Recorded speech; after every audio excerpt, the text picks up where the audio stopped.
अध्याय 63। हमेशा बड़े पद का लक्ष्य करें। अगर आपका लक्ष्य कर्मचारी चयन आयोग द्वारा आयोजित एक क्लर्क का पद, एक डाटा एंट्री ऑपरेटर का पद, टैक्स असिस्टेंट का पद लेवल 4 पाने का है, तो आप उसके सिलेबस को ध्यान में रखकर तैयारी करते हैं। अगर आपका लक्ष्य एक लेखा परीक्षक या अकाउंटेंट का पद लेवल 5 पाने का है, तो आप उसके सिलेबस को ध्यान में रखकर तैयारी करते हैं।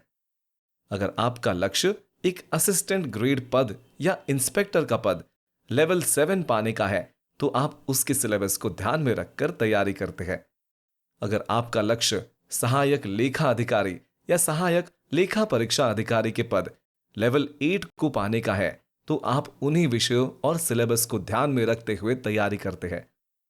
अगर आप प्रारंभ में ही दृढ़ हैं कि आप एक पद प्राप्त कर लेंगे और उसके बाद आप उच्च पद के लिए तैयारी जारी रखेंगे, तो आप अपनी तैयारी को शुरू से ही अधिक ऊंचाई देते हुए विषयों को समावेशी एवं गहन रूप में पढ़ने की रणनीति स्ट्रैटेजी बनाते हैं। प्रथम, विचार कीजिए कि अगर आपको 1000 शब्दों की कहानी पढ़नी है, तब आप उसे कैसे पढ़ेंगे। द्वितीय, विचार कीजिए कि अगर उसी कहानी को पढ़ने के बाद स्मरण कर बोलनी है, तब आप प्रारंभ में ही उसे पढ़ते हुए स्मरण करने की कैसी कोशिश करेंगे। तृतीय, विचार कीजिए कि अगर उसी कहानी को स्मरण कर लिखनी है, तब आप प्रारंभ से ही पढ़ने के तरीके में क्या फेरबदल करेंगे। चतुर्थ, विचार कीजिए कि अगर उसी कहानी को 1/3 शब्दों में संक्षेपण प्रेसिस राइटिंग लिखनी है, तब आपका उस कहानी को आरंभ से ही पढ़ने का नजरिया कैसा होगा। पंचम, विचार कीजिए कि अगर उसी कहानी को पढ़ने के बाद कहा जाए कि आपको इस कहानी पर 5 सबसे उच्च गुणवत्ता वाले प्रश्न बनाने हैं, जो कहानी के भावना के अनुकूल हो, जो परीक्षा में छात्रों से पूछा जा सके, जिसके उत्तर में छात्रों को अपना बेहतर प्रकटीकरण करने का मौका मिले, जैसे कहानी का उद्देश्य, उससे मिली शिक्षा, कारण, प्रभाव, परिणाम, आलोचनात्मक टिप्पणी, वर्तमान परिप्रेक्ष्य में प्रासंगिकता, सफलता या विफलता का कारण, इत्यादि इत्यादि। तब आपका उस कहानी को प्रारंभ से ही पढ़ने का नजरिया कैसा होगा। जैसे जैसे उद्देश्य बड़ा होता जाता है, अध्ययन का नजरिया, तैयारी और समाधान के तरीके में स्वतः ही अभूतपूर्व बदलाव हो जाता है। यह बदलाव आप स्वतः ही स्वीकार कर लेते हैं।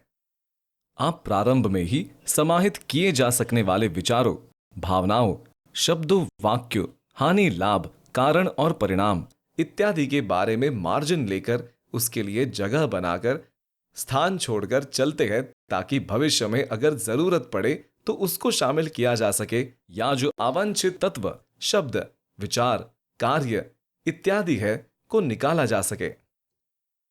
अगर कर्मचारी चयन आयोग के छोटे पद की तैयारी कर रहे हैं, तो कर्मचारी चयन आयोग के सबसे बड़े पद के लिए निर्धारित सिलेबस से तैयारी कीजिए। कर्मचारी चयन आयोग के सभी पदों का सिलेबस पैटर्न लगभग एक सा होता है, सिर्फ तैयारी का स्तर ऊंचा होता है। प्रश्नों में ज्यादा गहराई होती है, जिसे गहन अध्ययन द्वारा आसान बनाया जा सकता है। प्रथम, विचार करें, एक रेलवे ट्रैक पर एक पैसेंजर गाड़ी को चलाना है, तो रेलवे ट्रैक की बनावट कैसी होगी। द्वितीय, विचार करें कि उस रेलवे ट्रैक पर एक्सप्रेस गाड़ी को चलाना है, तो उसकी बनावट कैसी होगी। तृतीय, विचार करें, उस रेलवे ट्रैक पर मालगाड़ी को चलाना है, तो उसकी मजबूती कैसी होगी। चतुर्थ, विचार करें कि अगर इंजीनियर को आदेश मिले कि उस रेलवे ट्रैक से राजधानी शताब्दी एक्सप्रेस गाड़ी, जो अभी तक की अधिकतम गति से गुजारनी है, तो उसी इंजीनियर द्वारा उस रेलवे ट्रैक को बनाने की सामग्री कैसी होगी। उत्तर है, वह ऐसे ट्रैक का निर्माण कराएगा जो राजधानी शताब्दी एक्सप्रेस की गति और उसके दबाव को झेल सके और यात्रा सुरक्षित रहे।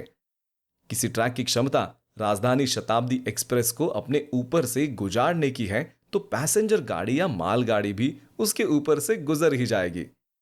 और अगर उसी ट्रैक पर बुलेट ट्रेन को दौड़ानी हो, तब इसका उत्तर आप खुद सोचिए। अब विचार कीजिए कि आपको अपने करियर में किस स्तर की मजबूती वाली परीक्षा की तैयारी ट्रैक बनानी है। इसे आज निर्धारित कीजिए। आप ऐसा मोबाइल जरूर खरीदना चाहेंगे जिसमें 4G की सुविधा हो, लेकिन 5G के बाजार में आने पर आपका यह मोबाइल स्वतः 5G में उन्नत अपग्रेड हो जाए। सही है ना? मंतव्य यह है कि ऐसी तैयारी करें, ऐसा अध्ययन करें जो आगे चलकर उन्नत अपग्रेड कर दिया जा सके। संकरा, नैरो और अवरोध बॉटलनेक की स्थिति उत्पन्न न करे। इसलिए आप कर्मचारी चयन आयोग के सबसे ऊंचे पद के सिलेबस को ध्यान में रखकर तैयारी करें। उद्देश्य बड़ा रखें। पद, पोस्ट तो मिलना ही है।